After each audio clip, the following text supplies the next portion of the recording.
100 रानियों के साथ रहते रहते सम्राट अपने जीवन से परेशान हो चुका था। उसे अपनी युवावस्था के वह दिन याद हो आए जब उसके मन में स्त्रियों के प्रति कोई आकर्षण नहीं था, जब उसे काम शक्ति और काम वासना के बारे में पता तक नहीं था। और मनुष्य के लिए हर एक जीवात्मा एक प्रकार की होती है। शारीरिक रूप उस समय को याद करके राजा की आंखों में आंसू आ गए। कितना ऊर्जावान, कितना जोशीला और कितना ताजगी से भरा हुआ रहा करता था वह। और आज वह सम्राट बूढ़ा हो चुका था, लेकिन बूढ़ा होने के बाद भी वह अपनी काम वासना से छुटकारा नहीं पा सका था।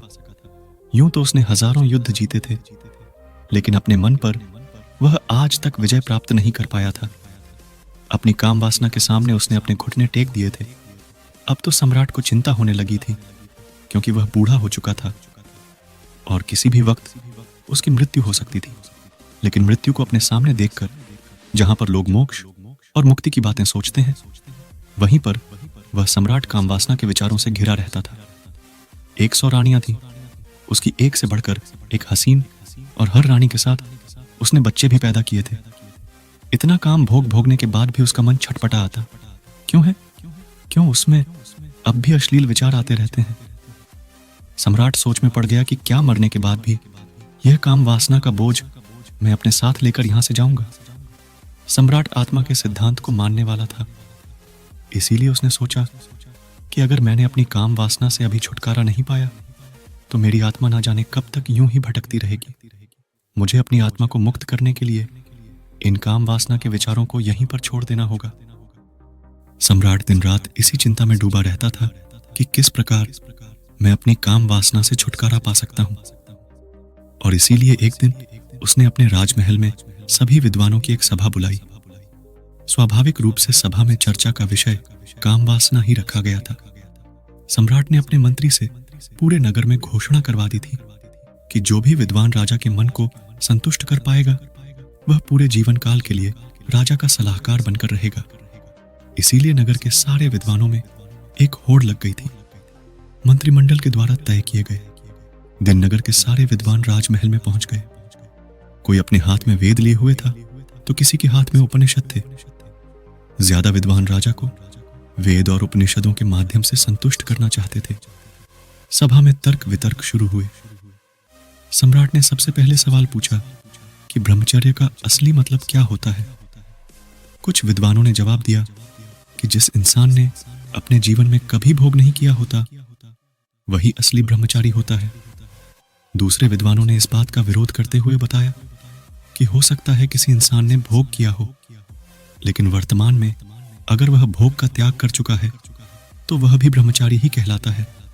और वास्तविकता में वही ब्रह्मचारी होता है जो भोग करने के बाद उसका त्याग कर देता है, वही ब्रह्मचारी कहलाता है।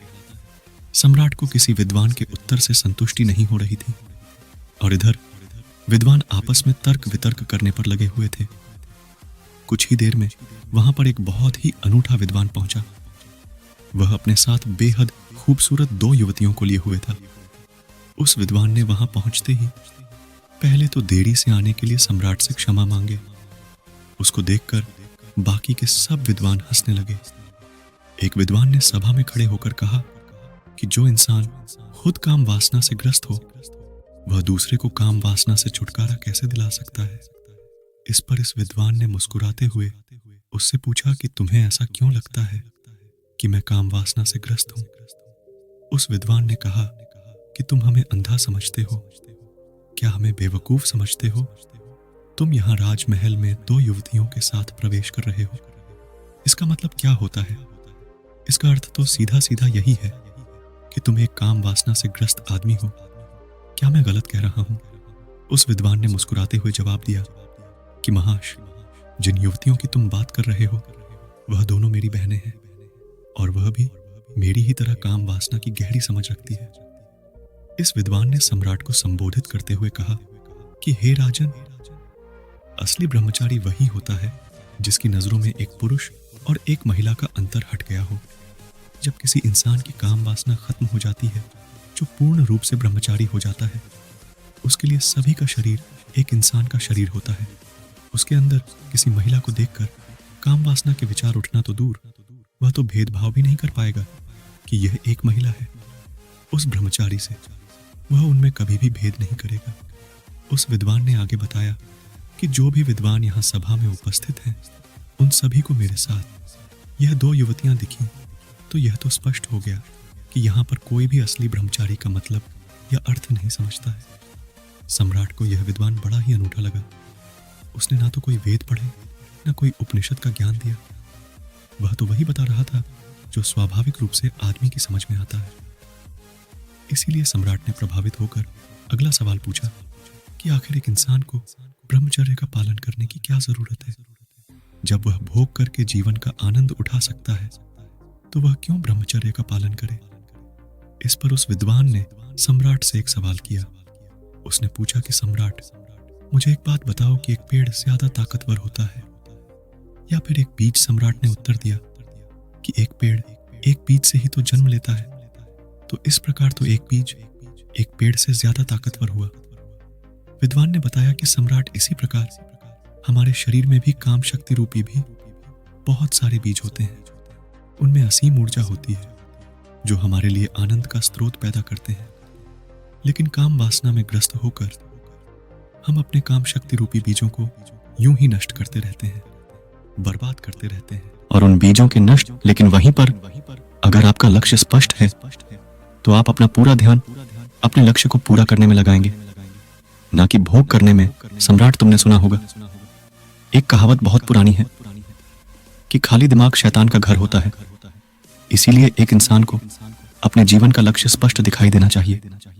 शुरुआती चरण में काम वासना हमेशा हमारे विचारों के द्वारा उत्पन्न होती है, और अगर हम अपने विचारों को ऐसी जगह पर लगाएंगे जिससे हमारा लक्ष्य पूरा हो सके तो हमारे मस्तिष्क में काम वासना के विचारों के लिए कोई जगह ही नहीं बचेगी। विद्वान ने सम्राट को चेतावनी देते हुए कहा कि सम्राट, याद रखना, भोग करने से ज्यादा खतरनाक काम वासना के विचार होते हैं। वह हमारा मानसिक संतुलन बिगाड़ देते हैं, हमारी दृष्टि को भ्रमित कर देते हैं। उस विद्वान ने सभी को सभा में एक कहानी सुनाते हुए कहा कि एक बार 2 सन्यासी भिक्षा मांगकर अपने आश्रम में वापस आ रहे थे। रास्ते में एक नदी थी। उनका आश्रम नदी के उस पार था, इसीलिए उन्हें नदी पार करके जाना होता था। एक दिन जब वह भिक्षा मांगकर अपने आश्रम में वापस लौट रहे थे तो नदी के किनारे एक महिला बैठी हुई थी। उस महिला ने उन दोनों सन्यासियों से पूछा कि क्या आप मुझे नदी पार करवा सकते हैं?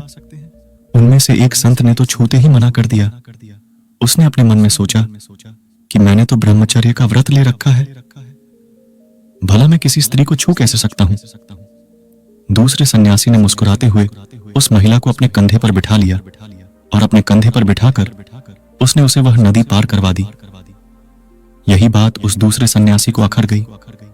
जब वह उस महिला को दूसरे किनारे पर छोड़कर अपने आश्रम के रास्ते से वापस अपने आश्रम आ रहे थे तो वह सन्यासी ने कहा कि तुमने यह ठीक नहीं किया।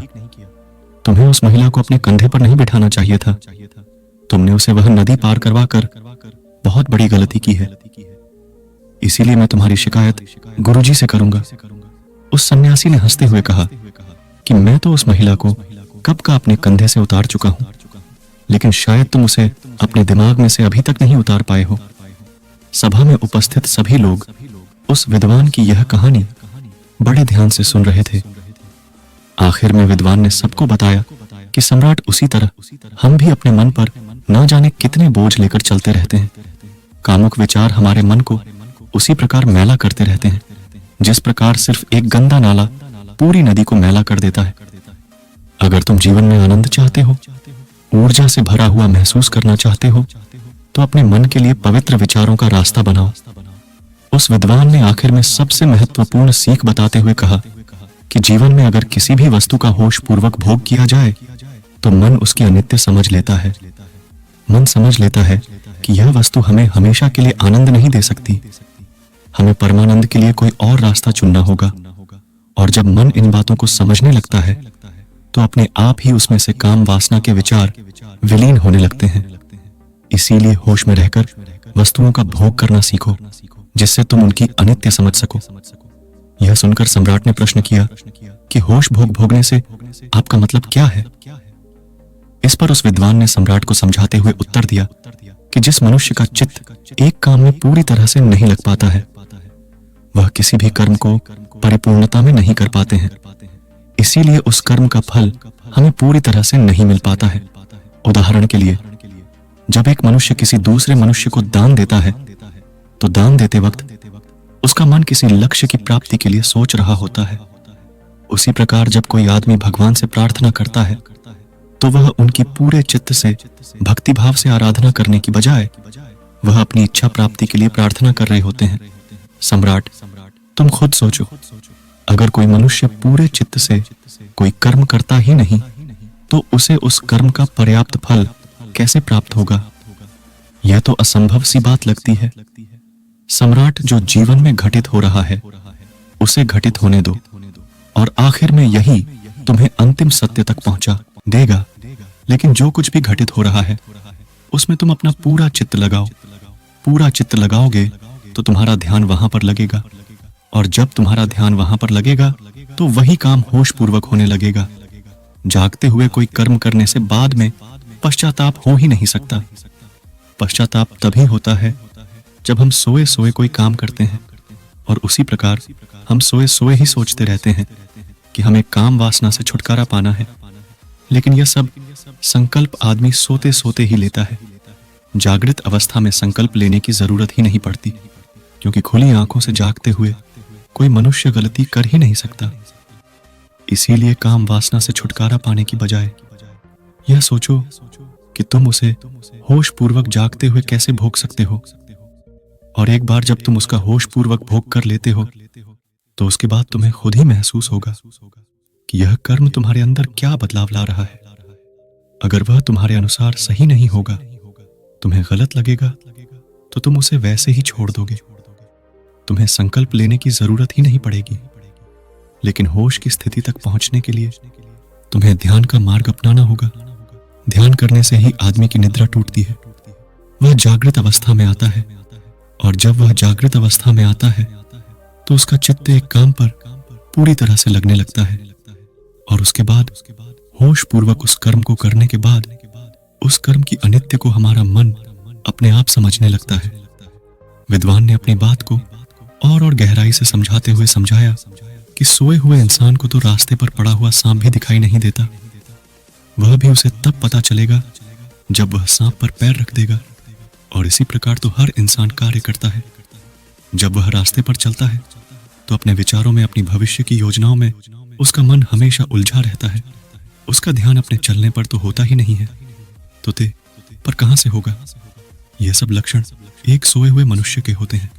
और जब वह मनुष्य यह महसूस कर पाता है कि वह कितनी गहरी निद्रा में है, तो उसी समय उसके जीवन में ध्यान का उदय होता है। लेकिन सोए हुए इंसान को भला किस प्रकार दिखाई देगा कि वह सोया हुआ है? या तो कोई उसे हिलाकर जगाए, या उसे बताए कि तुम सोए हुए हो, तब तो उसकी नींद टूटेगी। लेकिन ऐसे मनुष्य हमें कम ही मिलते हैं जो हमें यह एहसास कराते हैं कि हम कितनी गहरी निद्रा में सोए हुए हैं। मेरा मन विचारों का, भविष्य की योजनाओं का, अतीत के दुखों का एक दफ्तर बन चुका है। वह सम्राट इस विद्वान के उत्तरों से बहुत प्रभावित हुआ, और उस सम्राट ने इस विद्वान को अपने पूरे जीवन काल के लिए अपना सलाहकार बना लिया। तो दोस्तों, उम्मीद है इस वीडियो से आपको काफी कुछ सीखने को मिला होगा। और अगर कुछ सीखने को मिला हो तो हमारे इस वीडियो को लाइक, शेयर, सब्सक्राइब जरूर कर लीजिएगा, और साथ ही कमेंट नमो बुधाय जरूर लिखें। धन्यवाद।